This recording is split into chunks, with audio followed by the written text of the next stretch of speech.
Hello, my name is Iris Good Middleton, and I am an assistant professor of acting at the Hampton University. And I'm so excited to present our virtual evening of scenes for the spring 2021 semester.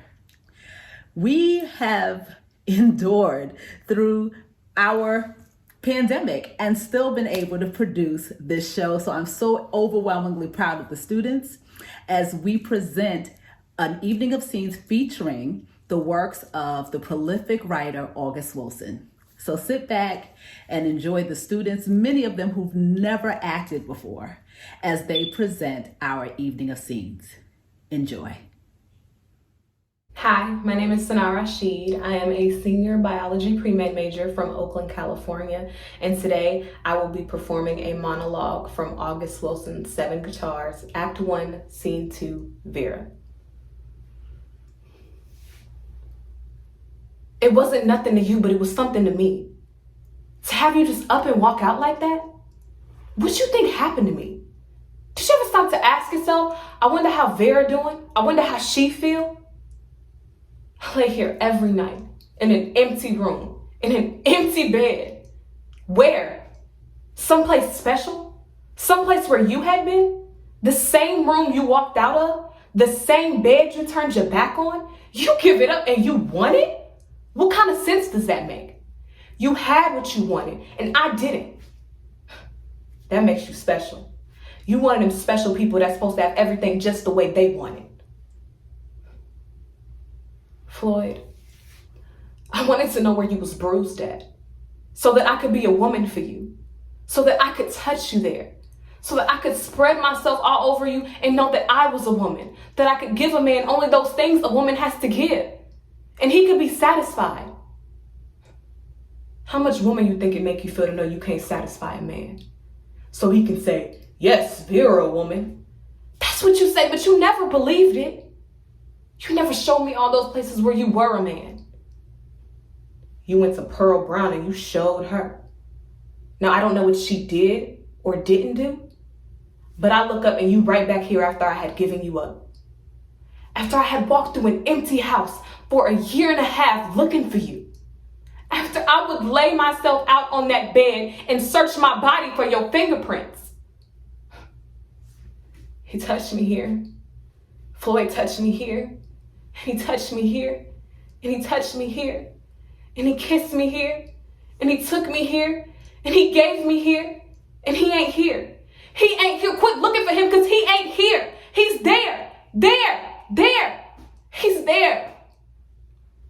In Chicago with another woman.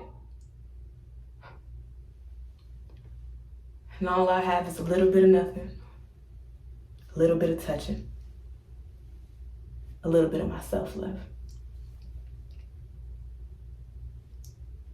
It ain't even here no more. What you looking for? What you remember?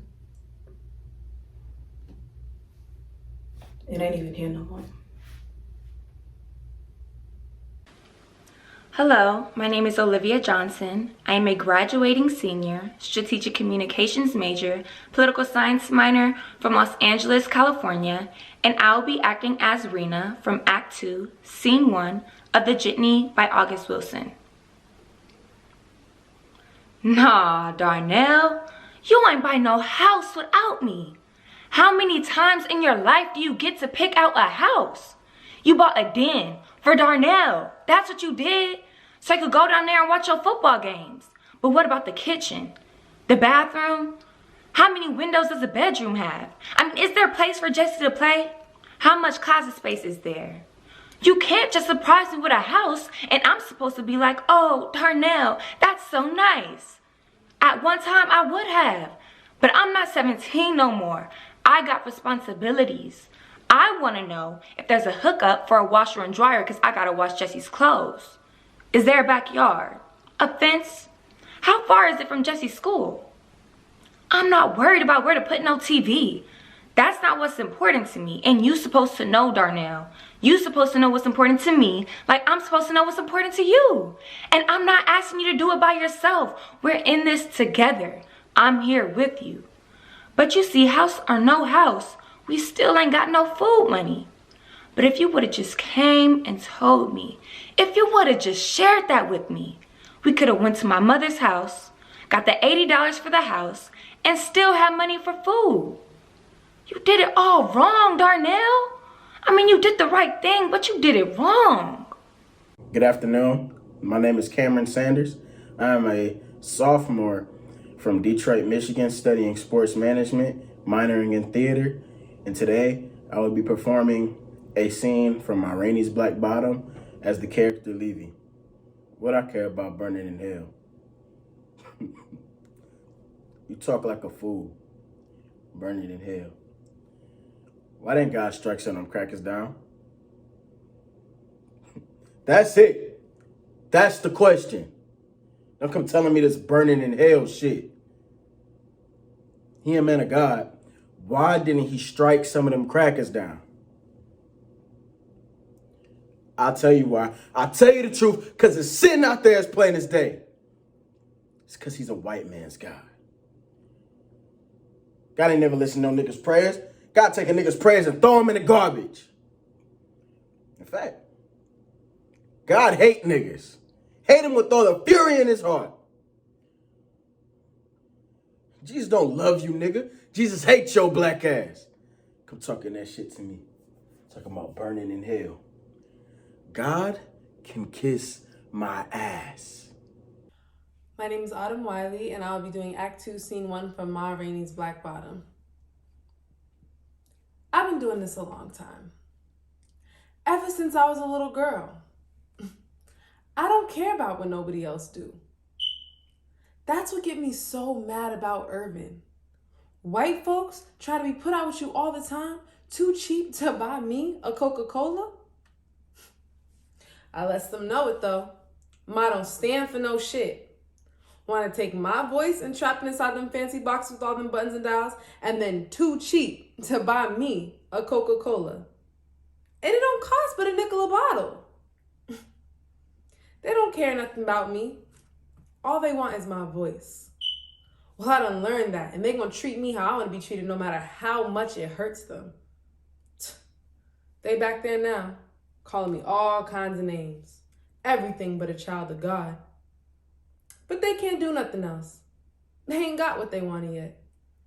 Soon as they trap my voice on them fancy recording machines, then it be as if I'm just some whore and they roll over and put their pants on. Ain't got no use for me then. I know what I'm talking about. You watch. Urban right there with the rest of them. He been my manager for 6 years, always talking about sticking together. But the only time he had me to his house was to sing for some of his friends. If you colored and can make them some money, then you all right with them. Otherwise, you just a dog in the alley. I done made this company more money than all the recording artists put together. And they want to talk to me about how much this session is costing them? I don't pay that kind of talk, no mind. Hello, my name is Tui Kennedy. I am a student at Hampton University. My major is liberal studies, and I will be playing Cesar Wilkes from Gem of the Ocean, Act 1, Scene 3. Here go a quarter. I'm gonna see what you do with that. These niggas take and throw away the money at the salon and then get mad when it's gone. I give one fella a quarter, and then he turns around and gives it to the candy man. I said he could have done something with that quarter. It wasn't much, but it was 25 cents more than he had. He just threw it away. He can't see past his nose. He can't see it's all set up for him to do anything he won't. See? He could have took it and bought him a can of shoe polish and got him a rag. If he could see that far, he would have found $25 in his pocket. $25 buys you an opportunity.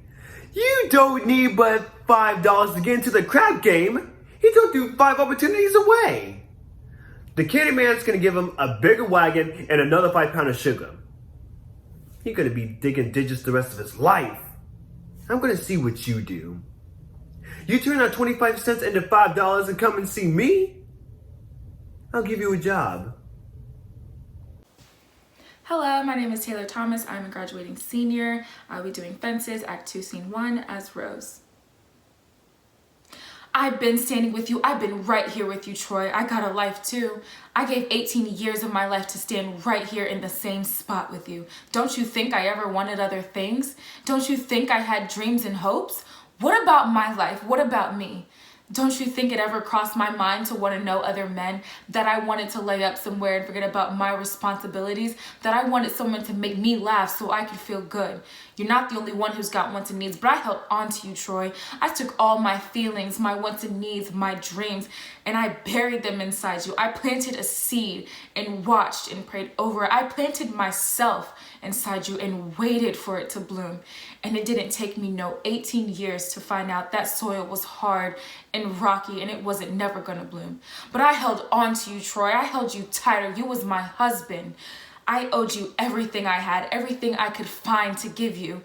And upstairs in that room, with the darkness falling in on me, I gave everything I had to try and erase the doubt that you wasn't the finest man in the world. And wherever you was going, I wanted to be there with you because you was my husband, because that was the only way I was going to survive as your wife. You always talking about what you give and what you don't have to give, but you take too. You take and don't even know nobody's giving. Greetings, my name is Angelica Johnson. I'll be performing an August Wilson monologue from Joe Turner's Come and Gone, Act 2, Scene 1 as Molly Cunningham.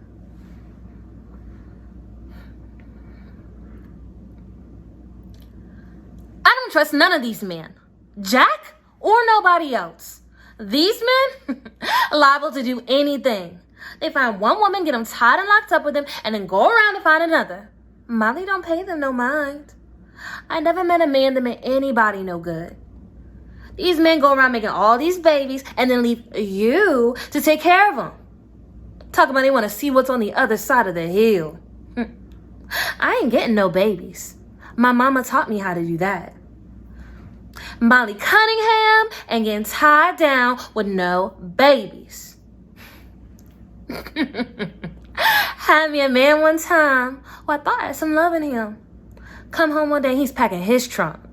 Told me there's a time even in best friends' life where they must part. Say he gonna send me some special delivery someday. I watch him as he carried his truck down to the train station. Say ain't gonna be there when that special delivery come. I done learned the harder you try to hold on to these men, the easier it's for some guy to come along and pull them away. Molly done learned that. That's why I don't trust nobody but the good Lord above. And I don't love nobody but my mama. Gem of Oceans, Act 2, Scene 3, Black Mary, Scene. Here, you cook it. You turn it down. I can't do everything the way you want me to. I'm not you. You act like there ain't no other way of doing nothing. I got my own way. I like the fire high. That's the way I cook. You like it down. That's the way you cook. But if you ain't talking, you ain't got nothing to say about it. I mean, all you got to worry about is the eating. You know, it's been 3 years now, and I can't do nothing to satisfy you. I mean, I may as well go lay down somewhere and forget about it. I mean, you got something to say about everything. Turn the fire down. Wash the greens in the other pot. Shake the flour off that chicken. Tuck in the corner of the sheets. That's too much starch. That ain't enough salt. I am tired of it. Your way ain't always the best way.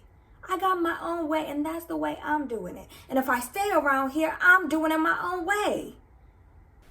Hello, my name is Ravon Jackson. I'm a senior psychology major and theater minor, and today I'm going to be performing Act 1, Scene 2 by the play Fences by August Wilson.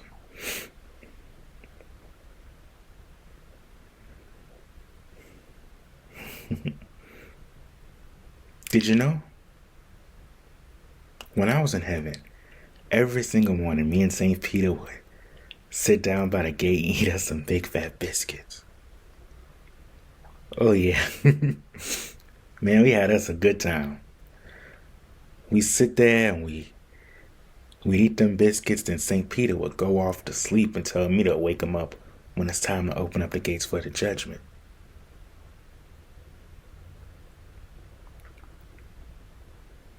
Troy, St. Peter got your name in the book. I seen it. It's a Troy Maxon. I say, I know him. He got the same name like what I got. That's my brother. He ain't got my name in the book. Ain't gotta have my name. I done died and went to heaven. He got your name though. I seen it. One morning, St. Peter was sitting there looking through his book, marking it up for the judgment. He let me see your name. Got it in there under M. Got Rose's name. I ain't seen it like I seen yours, but I know it's in there. He got a great big book. Got the name of everybody what was ever born. That's what he told me.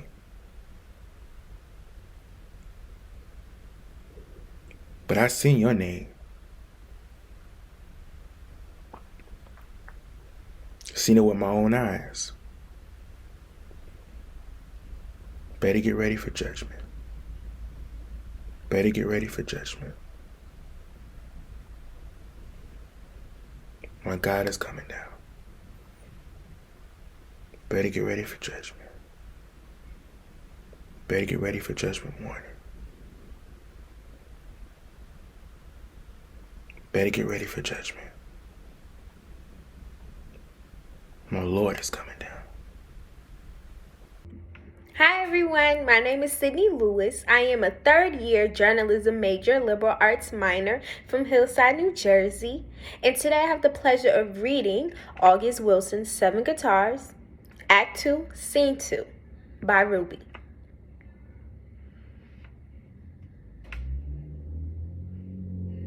My mother sent me a letter from Elmore. He had the nerve to write me. Make him. I can't stand no jealous man. I ain't done nothing to make him jealous. He was always like that. He was jealous when I met him. He don't know that make you just want to leave him quicker. He trying to hold on to you and end up driving you away. Elmore started to get mean. So I left him. Everybody seen me and Leroy together and knew I had quit Elmore. I told Leroy. Elmore was jealous of him. He said he didn't care.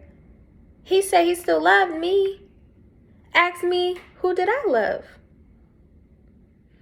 I told him the truth. I didn't love neither one of them. They were both nice in their ways. Then they got into a fight. I tried to tell them Ruby don't belong to nobody. And Ruby ain't gonna take but so much of anybody. After the fight,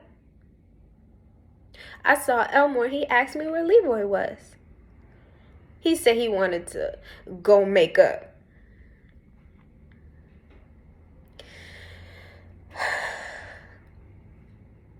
I told him Leroy was at the barbershop.